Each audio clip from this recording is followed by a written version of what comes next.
우리처럼 영어를 오랫동안 많이 했음에도 우리처럼 어려운 나라는 없습니다. 그 말은 우리나라 영어 시스템이 뭔가 문제가 있다는 거예요.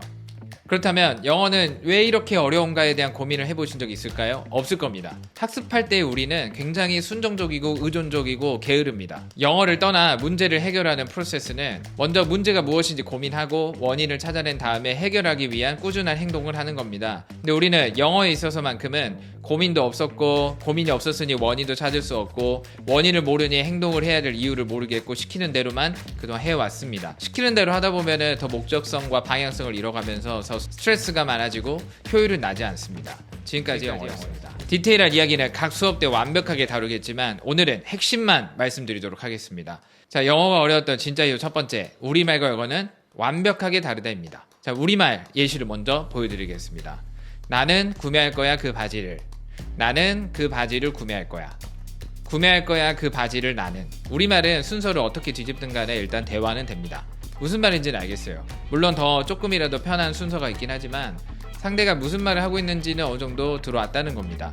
그럼 방금 그 문장을 영어 단어를 넣어서 그대로 바꿔보겠습니다. I will buy the pants. the pants will buy.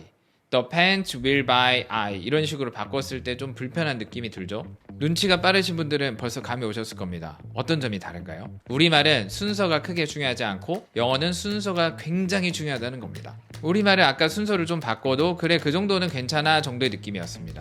우리말은 단어 뒤에 붙는 꼬리가 있어요.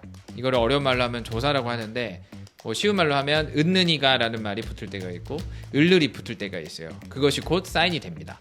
은느니가가 붙으면 얘가 어디 있든 간에 얘가 주인공이야. 을르리 붙으면 얘가 을르의 역할을 담당하고 있어 를 순서와 관계없이 알려주는 사인이 된다는 거예요. 근데 영어는 은느니가 을르과 같은 사인이 전혀 없기 때문에 반대로 순서가 중요해진 겁니다. 그럼 영어는 나오는 순서가 정해져 있고 중요하고 우리말은 순서가 정해져 있지 않고 크게 중요하지 않다가 핵심이 되겠습니다. 그럼 여기서 영어를 배우려는 우리에게는 굉장히 좋은 소식이 나왔습니다. 영어는 나오는 순서가 정해져 있다. 그럼 앞으로 어떻게 하면 됩니까? 영어 순서대로 읽고 듣고 쓰고 말하면은 쉬워진다는 이야기예요. 문제가 정확하게 보이면 해결책이 이렇게 심플하게 보입니다. 영어가 어려웠던 이유 두 번째는 스벅 때문이었습니다.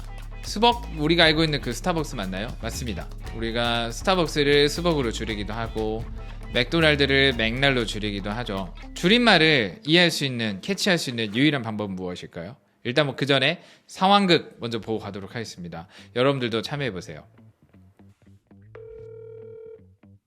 네, 형. 수빈아, 뭐해? 네.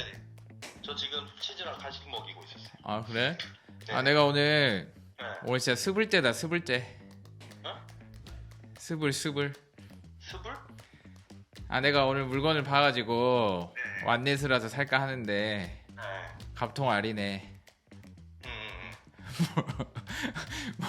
뭘 응응이야? 이해됐어? 아니요, 엄마 그냥 이해하려고 해봤는데 다시 생각해보면 뭐 하는지 모르겠어요. 이해 안 됐으면 끊어. 안녕. 네. 형. MZ 세대들이 요즘 많이 줄여 쓰는 단어들이에요. 저도 물론 MZ긴 합니다. 저도 껴주세요. 근데 온라인에 찾아보니까 이런 말을 쉴 때 많이 쓴대요. 쉴 때 많이 씁니까? 저는 아직도 물음표가 있긴 한데 방금 어떤 단어들이 나왔냐면 스불제, 완네스, 갑통알 이런 말이 나왔어요. 좀 귀엽긴 한데 갑통알이 저는 특히 개인적으로 귀엽긴 했습니다. 그러면 우리 세 단어를 이해할 수 있는 유일한 방법은 완전체로 펼쳤을 때, 상대가 이 줄임말을 이해 못했을 때도 완전체로 펼쳐주면 그 말이야 라는 포인트들이 있었죠.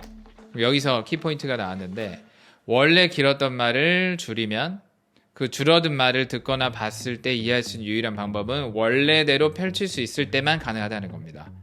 근데 영어는 나름의 언어기 때문에 규칙을 딱딱한 말로 하면 법, 그것이 곧 문법이 될 수 있는데 원래 길었던 것을 줄일 때의 규칙이 있고 줄어든 것을 원래대로 돌렸을 때 바라보는 어떠한 규칙이 있어야만 대화가 원활하게 클리어하게 되겠죠. 근데 우리가 이 부분을 한 번도 제대로 배워본 적이 없었다는 겁니다. 이 부분의 설명을 들어본 적이 없고 기계적, 무조건적인 암기만 했었다는 거예요. 그래서 우리는 원래 길었던 문장이 이런 식으로 줄어든다. 우리가 이걸 바라봤을 때 펼치는 훈련. 다시 말하면 스타벅스 스벅의 원리와 같습니다. 스벅을 이해하는 과정은 스타벅스가 스벅으로 줄어든 걸 보고 그리고 앞글자를 남기고 뒤를 날리는구나를 확인하고 스벅을 만났을 때 스벅으로 받아들일 게 아니라 내 머릿속에는 스타벅스로 변환되는 자동스러운 자연스러운 과정이 있어야 된다는 겁니다. 영어 안에 그런 근육을 배우거나 훈련해 본 적 있으신가요? 그게 없었다면 영어는 불가능하셨을 겁니다. 영어가 어려웠던 진짜 이유 세 번째는 너무나도 불필요하게 어려웠던 문법 용어들이었습니다. 제가 여러 문법 용어들을 보여드릴 테니까 들어본 거 말고 배워본 거 말고 설명할 수 있는 게 몇 개가 되는지 확인해 보세요. 갑니다. 목적보, 투부정사용법, 현재완료용법, 현재분사, 과거분사, 동명사, 목적격 관계대명사, 관계부사, 복합관계대명사, 분사구문. 그만할까요? 제 입을 막고 싶다는 생각이 들었을 겁니다. 또 창을 꺼야 되나? 라는 느낌의 마우스를 좀 움직이고 계셨을 텐데 저는 정확하게 알고 있습니다. 방금 말씀드렸던 것 중에 설명할 수 있는 거, 제대로 설명할 수 있는 거 2개가 안 됐을 겁니다. 근데 이 용어의 역할적이고 기능적인 것이 어려운 게 아니라 이 용어 자체가 어려웠기 때문에 그 진짜 영어로 넘어가게끔의 다리 역할을 해주는 게 아니라 벽을 담당하고 있었다는 거예요. 우리가 진짜 영어로 넘어가게끔 도와주는 게 용어인데 벽을 치고 있었다는 겁니다. 모든 문법 용어를 거의 모르고 있다시피 해요. 그럼 단어를 알아도 절대 풀리지 않는 겁니다. 체계가 있어야 단어가 들어갈 구멍이 있는 거지 단어만 있는 상태는 흩어지고 사라지기 마련이에요. 그래서 우리는 이 어려운 문법 용어를 전부 다 버리고 시작하겠습니다. 제가 만들어낸 가장 쉬운 문법 용어로 스토리텔링 안에서 배우도록 하겠습니다. 누가 들어도 이해가 되고 누가 들어도 유치할 정도의 수준으로 가져갈게요. 생각해보면 영어가 많이 어려울 필요가 없습니다. 영어는 시험 문제를 내려고 만든 게 아니라 대화하려고 만들었기 때문에 영어는 쉬울 수밖에 없어요. 우리 대화할 때 끊임없이 우리는 쉽게 말하려고 노력합니다. 그럼 현재 영어는 얼마나 쉬울까요? 첫 번째, 우리 영어 어려웠던 이유는 우리말과 영어는 다른데 한 번도 영어에 포커스를 맞춰서 학습을 해본 적이 없다. 두 번째, 영어는 원래 길었다가 줄어든 표현이 많은데 그 비밀에 대해서 들어본 적도 없고 훈련을 해본 적이 없었다. 세 번째, 영어 안에서는 지금까지 우리가 만들어 온 너무나도 어려운 문법 용어들 때문에 가기도 전에 스트레스가 유발이 되고 멈추게 만드는 브레이크 역할을 했었다.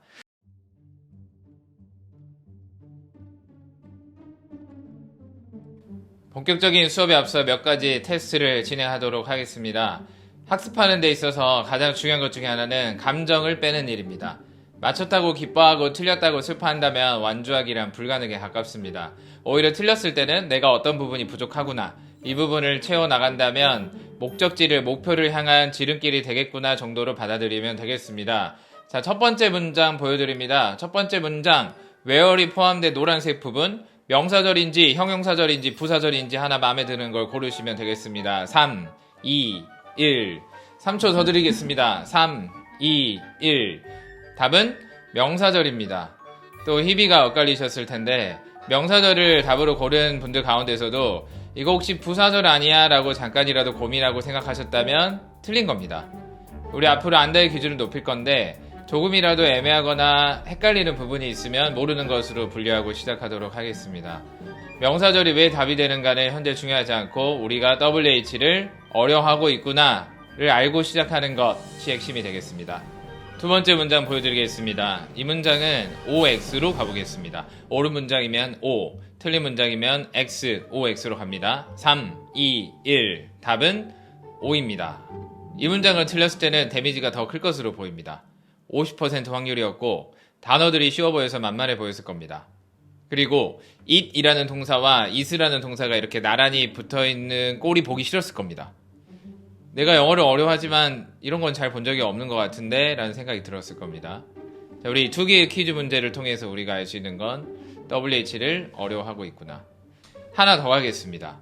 세 번째 문장 보여드립니다. 세 번째 문장에서는 해석을 해보시기 바랍니다. 10초 드리겠습니다. 아니 5초 드리겠습니다. 5, 4, 3, 2, 1. 자, 아마 해석을 거기에 서 있는 그 남자는 나의 아버지입니다 라고 해석을 하셨을 겁니다.